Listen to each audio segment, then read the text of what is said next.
Hello everyone, आज हम इस वीडियो में हिंदी व्याकरण के अंतर्गत जो है छंद देखेंगे। छंद के भेद देखेंगे, अनेक प्रकार के दोहे देखेंगे। तो आप वीडियो यहाँ तक जरूर देखना। वीडियो पसंद आए तो लाइक शेयर कर देना, चैनल को सब्सक्राइब जरूर कर लेना। तो वीडियो शुरू करते हैं छंद से। छंद से तात्पर्य। छंद शब्द की उत्पत्ति संस्कृत की छद धातु से हुई है, जिसका शाब्दिक अर्थ है प्रश्न अर्थात आहिदित करना। जब वर्णों या मात्रों की नियमित संख्या के विन्यास से किसी काव्य में प्रसन्नता उत्पन्न होती है, उसे छंद कहते हैं। अन्य शब्दों में निश्चित चरण, वर्ण, मात्रा, क्रम, यति, गति, तुक और गण आदि के द्वारा नियोजित रचना को छंद कहते हैं। छंद को पिंगल नाम से भी जाना जाता है। तो छंद को किस नाम से जाना जाता है? पिंगल नाम से भी जाना जाता है। इसका सर्वप्रथम विवरण ऋग्वेद से प्राप्त होता है। हिंदी साहित्य में छंद शास्त्र की दृष्टि से प्रथम कृति छंदमाला है। जिस प्रकार व्याकरण गद्य का महत्वपूर्ण भाग है, उसी प्रकार छंदशास्त्र पद का महत्वपूर्ण भाग है। छंद के भेद अंग देखते हैं। छंद के प्रमुख अंग निम्नलिखित हैं। पहला है चरण, नंबर 2 पर वर्ण, नंबर 3 मात्रा, नंबर 4 पे संख्या के एवं क्रम, नंबर 5 पे यति विराम, नंबर 6 पे गति, नंबर 7 पे तुक, नंबर 8 पे गण। इस प्रकार छंद के जो है 8 भाग होते हैं। पहले नंबर पे जो आता है चरण देखते हैं। चरण क्या है?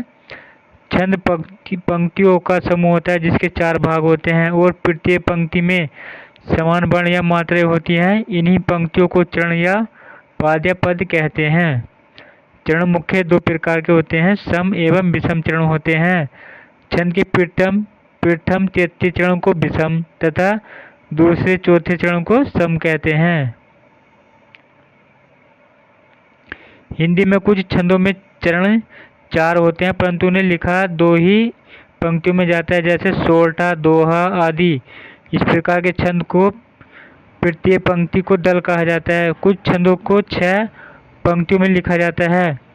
इस प्रकार के छंद 2 प्रकार के छंदों से बनते हैं, जैसे कुंडलिया छंद कैसे बनता है? दोहा और रोला को मिला के बनता है। छप्पे जो बनता है रोला और उलाला को मिला के बनता है। तो कुंडलिया छंद जो बनता है दोहा और रोला को मिला के बनता है, और छप्पे जो रोहा और रोला और उलाला को मिलाकर बनता है। वर्ण देखते हैं। वर्ण किसी भी एक स्वर वाली ध्वनि को वर्ण कहते हैं। वर्ण अक्षर ध्वनि की मूल इकाई है। जिन ध्वनियों में स्वर नहीं होता उन्हें वर्ण नहीं माना जाता।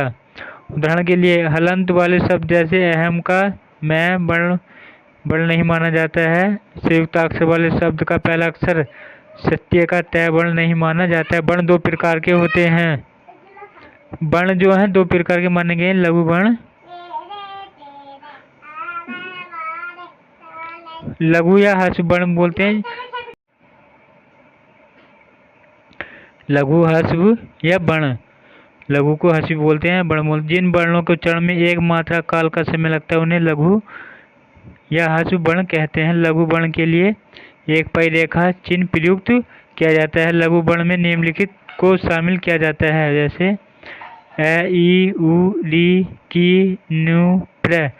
संयुक्ताक्षर वाले वर्ण जैसे सत्य, यहाँ त्य संयुक्त व्यंजन है। चंद्र बिंदु वाले वर्ण जैसे हंसना, चांदनी आदि।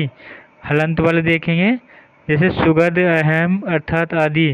2 लघु वर्ण मिलकर एक गुरु के बराबर माने जाते हैं। अब देखेंगे दीर्घ वर्ण देखेंगे। दीर्घ या गुरु जिन वर्णों में लघु वर्णों की अपेक्षा बोलने में अधिक समय अर्थात 2 मात्रा का समय लगता है उन्हें दीर्घ या गुरु वर्ण कहते हैं। दीर्घ वर्ण के लिए एक वर्तुल रेखा चिन्ह प्रयुक्त किया जाता है। दीर्घ वर्ण में निम्नलिखित को शामिल किया जाता है, जैसे आ, ई, उ, ए, ओ, औ, की, कु। अनुस्वार वाले वर्ण जैसे अंग, भंग आदि। विसर्ग वाले देखेंगे अब वर्ण जैसे छ, ध आदि। संयुक्ताक्षर का पूर्ववर्ती वर्ण जैसे अष्टम का ए दीर्घ वर्ण माना जाता है। हलंत वाले शब्द जैसे सुगध में हलंत वाले वर्ण के पहले का वर्ण ख दीर्घ वर्ण माना जाता है।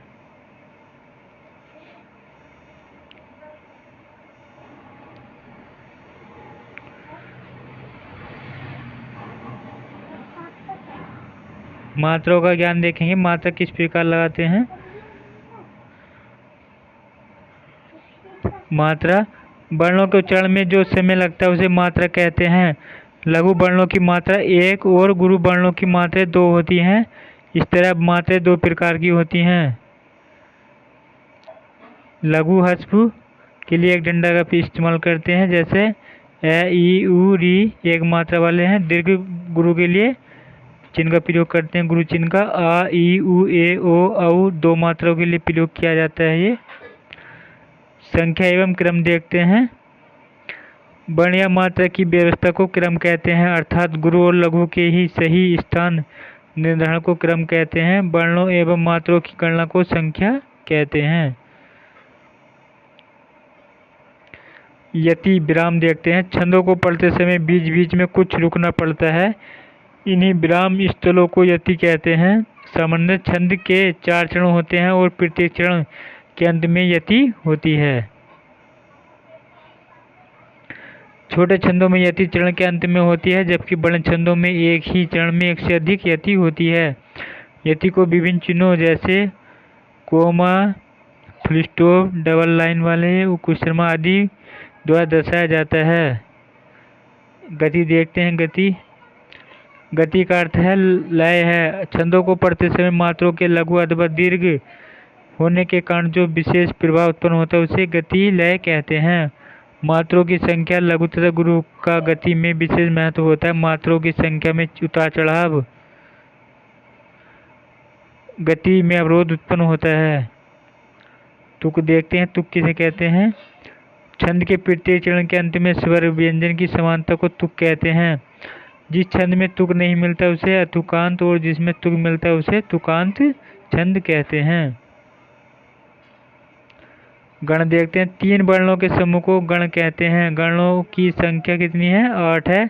यगड़, मगड़, तगड़, रगड़, जगड़, भगड़, नगड़ और सगड़, ये जो है सब ये गण हैं।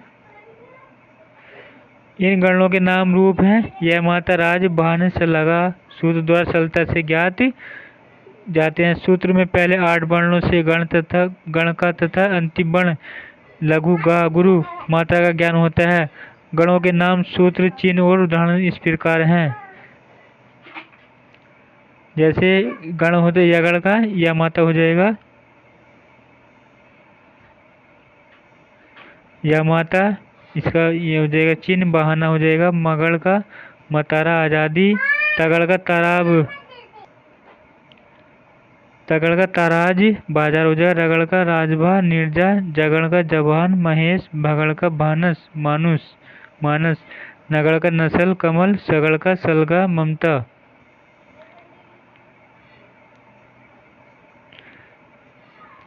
छंद के प्रकार। छंद 3 प्रकार के होते हैं, वर्णिक छंद और मात्रिक छंद।